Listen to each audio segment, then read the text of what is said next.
पहुंचते हैं।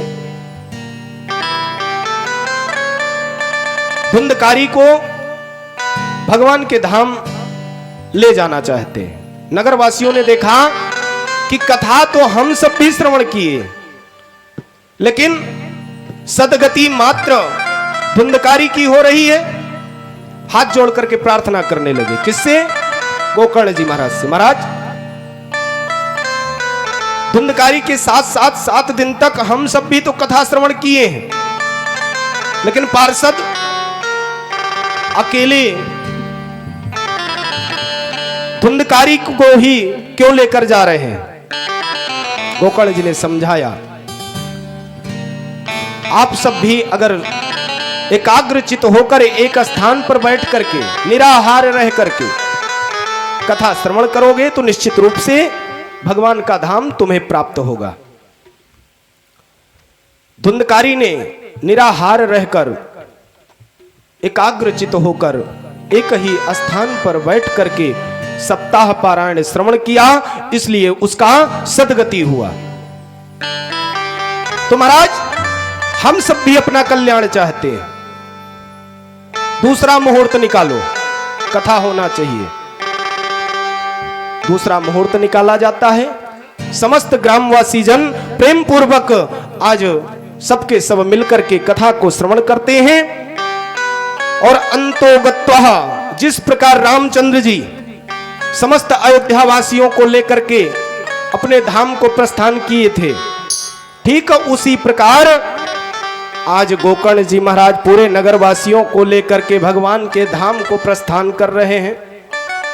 सूत जी महाराज कहते हैं, ऋषिगणों, अयोध्यावासिनः पूर्वम यथा रामेण संगताः तथा कृष्णेन ते नीता गोलोकम योगी दुर्लभाः। जिस प्रकार रामचंद्र जी ने अपने अयोध्या वासियों का कल्याण किया था, ठीक उसी प्रकार आज भगवान जब पहुंचे अपने पार्षदों के साथ गोकर्ण महाराज को लेने के लिए, तो गोकर्ण जी महाराज पूरे नगरवासियों की सद्गति चाहते हैं। समस्त भक्तों को एकत्र किया और भगवान के धाम को प्रस्थान किया। इस प्रकार गोकर्ण और धुंधकारी आत्मदेव जी महाराज का कल्याण हुआ। प्रेम से बोलिए भागवत भगवान की जय हो। आज पुनः ऋषियों ने प्रश्न किया, महाराज, इस कथा को सुनने से कौन कौन प्राणी पृथ्वी पर क्या क्या लाभ उनको प्राप्त होगा? सूत जी महाराज कहते हैं कि इस चरित्र को नित्य जो पढ़ता है या कहता है, निश्चित रूप से उसकी अकाल मृत्यु नहीं होती, यानी प्रेत योनि में नहीं जाता है। इसलिए इस महात्म को अवश्य सुनना चाहिए। प्रेम से बोलिए राघवेंद्र सरकार की। अनेक प्रकार से भागवत का महिमा श्री सूत जी महाराज नैमिषारण्य पुण्य क्षेत्र में 88,000 ऋषियों को समझा रहे हैं, सुना रहे हैं। ऋषियों ने पुनः प्रश्न किया, महाराज, आखिर यह कथा श्रवण करने की कोई विधि भी होगी ना, तो उस विधि को आप प्रेम पूर्वक श्रवण कराइए। कम शब्दों में श्री सूत जी महाराज कहते हैं, ऋषियों, तुमने बहुत उत्तम प्रश्न किया है। यह कथा अगर निष्काम भाव से हो रहा है तो कभी भी हो सकता है, कहीं भी हो सकता है, उसके लिए कोई मुहूर्त नहीं, क्योंकि हरि की चर्चा ही मुहूर्त है। जहां पर भगवान का गुणगान होता हो, समस्त देवता आदि आकर वास करते हैं, आप रूपी मुहूर्त बन जाता है। लेकिन अगर सकाम भाव से कोई कामना करके, कोई अभिलाषा रख करके अगर कथा को सुनना है तो उसके लिए मुहूर्त की आवश्यकता होती है। तो पंडितों को बुलाकर या उनके घर जाकर मुहूर्त निकालना चाहिए। विधि विधान के साथ जब मुहूर्त निकले उसी के अनुसार कथा को करना चाहिए। नियम तो है कम से कम कथा में 5 ब्राह्मण का वर्ण करना चाहिए। लेख भी है, वैसे नहीं बताया जा रहा है। पहले क्या होता था उसको छोड़ दीजिए, आज क्या होता है उसे ध्यान रखना चाहिए। कोई जरूरी नहीं हमारे वृद्ध अगर भूल कर गए हैं तो वही देख करके हम भी करें। भगवान ने अगर मति दिया है, बुद्धि दिया है, तो उसे सुधारा भी जा सकता है। वर्णम पंच विप्राणम कथा भंग निवृत्तये। कितने ब्राह्मण का वर्ण? कम से कम 5 ब्राह्मण, हो सके तो 12 ब्राह्मण, लेकिन कम से कम कथा में 5 ब्राह्मण होना ही चाहिए। और यहां तो अगर यजमान से कहा गया हम 2 जने रहबे ब्राह्मणन महन, अरे कुछ नहीं महाराज, ठगे को उपाय कर रहे हैं, ऐसा नहीं। कथा हो, भागवत हो, कुछ भी हो, उसके विधान है, नियम है। मुझे अगर पता नहीं है तो मैं कह नहीं सकता, लेकिन अगर पता है तो आपको बताने में कोई हर्ज नहीं है। आप मानो या ना मानो, कोई जरूरी नहीं आप 5 ब्राह्मण बुलाओ, जितना श्रद्धा हो उतना बुलाओ। जो श्रद्धा है, जो शक्ति है, उसके अनुसार कथा करो। कोई जरूरी नहीं है ऐसा पंडाल लगाओ, मैक लगाओ, सारी व्यवस्था करो। अकेले बुला लो, प्रेम पूर्वक भगवान की चर्चा हो जाए, चकाचक बढ़िया पूरी सब्जी संध्या कहीं बने, भोग लागे। लेकिन जितना घोलोगे मिठास उतना ही आएगा।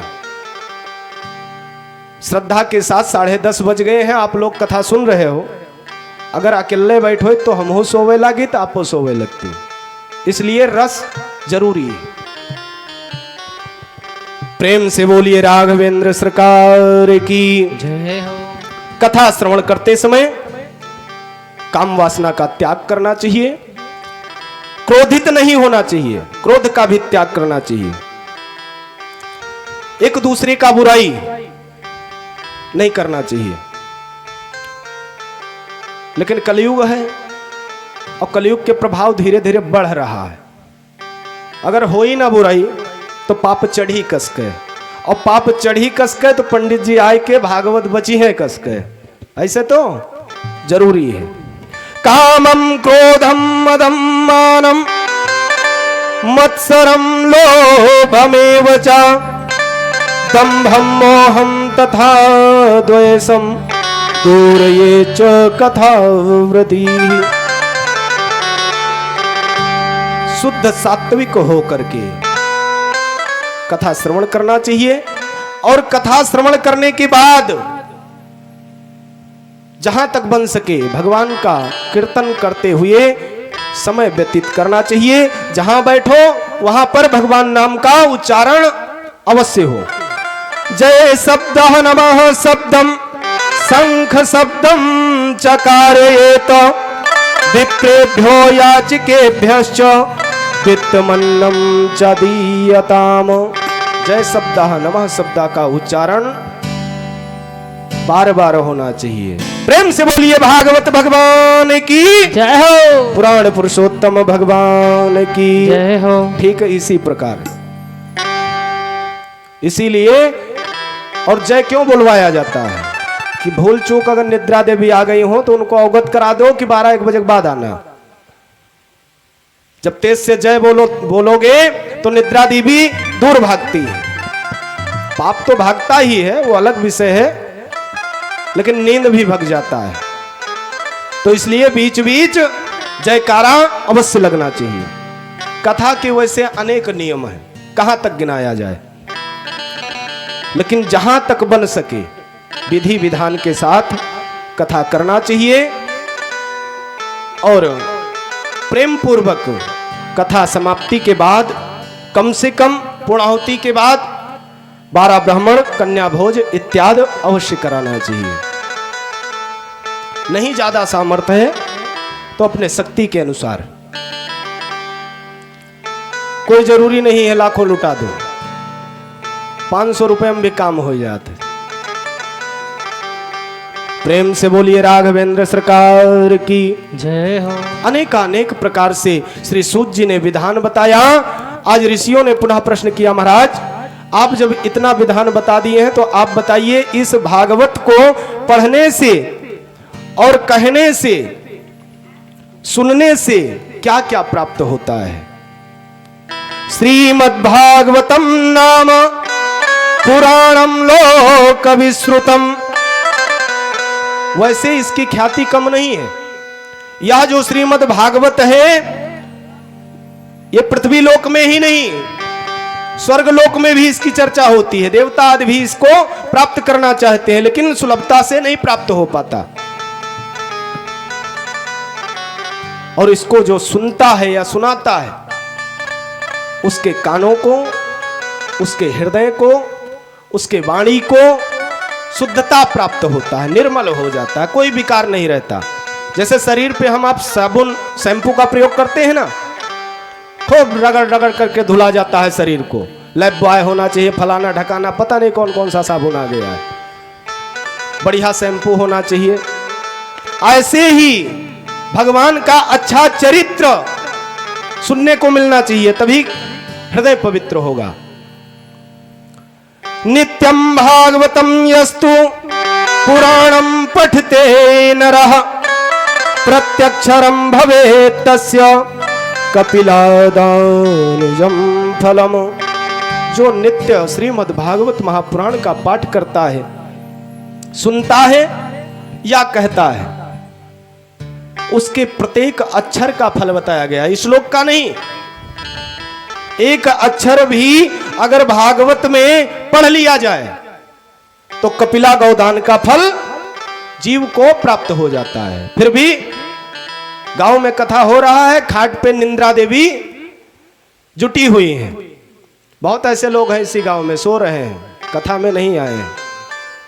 लेकिन पता नहीं उनका दुर्भाग्य है कि भाग्य है कि हमारा दुर्भाग्य है कि भाग्य है, नारायण जाने। प्रेम से बोलिए राघवेंद्र सरकार की जय हो। तो इसलिए भागवत प्रत्येक दिन बन सके तो प्रत्येक दिन नहीं बन पाए अगर, तो जब सुअवसर प्राप्त हो इसी प्रकार, तब तो ध्यान पूर्वक श्रवण करो ताकि आपका भी कल्याण हो, आने वाले पीढ़ी का भी कल्याण हो। श्लोकार्धम श्लोक पादम वा नित्यम भागवतोद्भवम पठते श्नुयायच्छो गौसहस्त्र फलम लभेत। एक अक्षर का फल क्या बताया गया? एक कपिला गोदान का फल। लेकिन जो आधा श्लोक पढ़ता है या पूरा श्लोक पढ़ता है या श्लोक के आधा श्लोक का आधा श्लोक, यानी एक श्लोक के 4 चरण होते हैं, एक चरण का भी पाठ अगर मनुष्य करता है तो उसे फल क्या प्राप्ति होता है? गौ सहस्त्र फलम लभेत। कैसा लाभ? सहस्त्र गौदान का फल उस प्राणी को प्राप्त हो जाता है। फिर भी हम आप कथा को नहीं सुन पाते। सरलता के साथ गाय भी नहीं दान करना है, प्रेम पूर्वक कथा श्रवण करो और अगर हृदय तक पहुंच गया तो निश्चित रूप से गौदान का फल प्राप्त हो जाएगा। लेकिन जब मन से श्रवण करोगे तब तक सुबेरे मिलो कहे लागो महाराज हमें फला मिला कि नहीं मिला, अभी का आप जानो आपके गति कहां तक है। प्रेम से बोलिए राघवेंद्र सरकार की जय हो। कहने का तात्पर्य यही है कि श्रद्धा विश्वास के साथ जो कथा को श्रवण करता है उसका चारों तरफ से कल्याण ही कल्याण होता है, उसमें कोई संदेह नहीं है, निस्संदेह।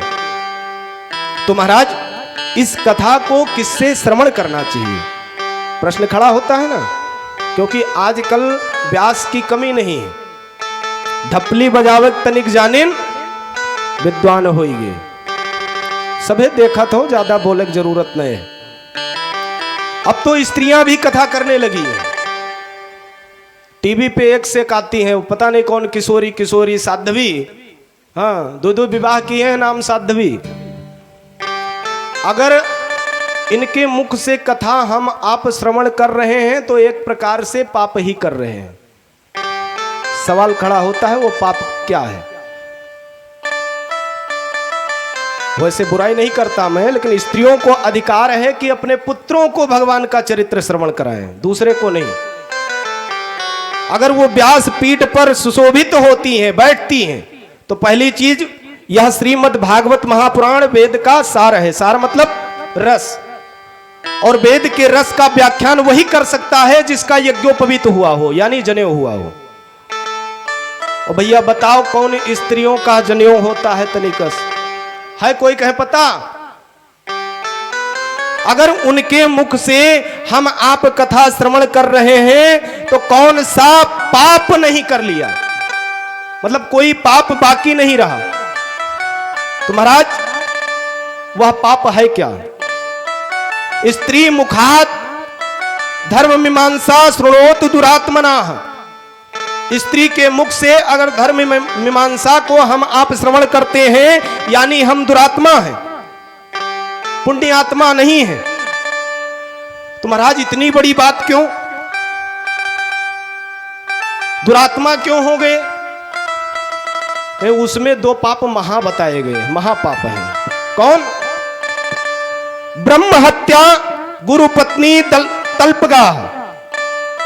प्रथम पाप लगता है ब्रह्म हत्या का, यानी ब्राह्मण का वध, अगर स्त्री के मुख से कथा श्रवण किया जाए तो। दूसरा पाप महाराज क्या है? तो गुरु यानी पिता, उसकी पत्नी यानी माता, उसके साथ दुर्व्यवहार करना, गुरु पत्नी तल्पगाह, ये दो महापाप बताए गए हैं। और ये दो महापाप उस प्राणी को मात्र स्त्री के मुख से कथा श्रवण से प्राप्त हो जाते हैं सरलता के साथ। अब ये आपके हाथ में है, कथा आपको किससे श्रवण करना है। तो महाराज किससे श्रवण करना चाहिए? तो परम वैष्णव हो। परम वैष्णव यानी जिसने दीक्षा लिया हो। दीक्षित हो कहीं भी हुआ हो उससे नहीं मतलब है, उसके गले में तुलसी हो, परम कुशला कुशल हो, दृष्टांत कुशला, समझाने की शक्ति उसमें हो, और नाना पुराण का मर्मज्ञ हो। कहीं से कोई प्रश्न पूछ बैठे कौन ठिकाना, यानी जब तक दृष्टांत कुशल वक्ता नहीं है कथा नहीं कह पाएगा। तो दृष्टांत कुशल हो। तो महाराज इतना होने के बाद भी हमें क्या करना है? तो लालची ना हो, दंभी ना हो, द्वेषी ना हो, अनेक प्रकार के नियम बताए गए हैं। खैर आजकल व्यास लोग बताते बहुत कम है, क्योंकि ये कमियां उनमें अवश्य होती हैं, लेकिन हमें कोई डर नहीं है, इससे बहुत दूर रहना। 1 रुपया मिले तो जय सिया राम, न मिले तो जय सिया राम, बस खाली आप व्यवस्था करो। प्रेम से बोलिए राघवेंद्र सरकार की जय हो, श्री द्वारिकाधीश भगवान की जय हो। आज की कथा का विश्राम यहीं पर किया जाता है। कल की कथा में आप सब अनेकानेक चरित्र को श्रवण करेंगे। आइए 2 बार भगवान नाम संकीर्तन, तत्पश्चात आरती का आनंद लेते हुए एक भजन को श्रवण करेंगे। उसके बाद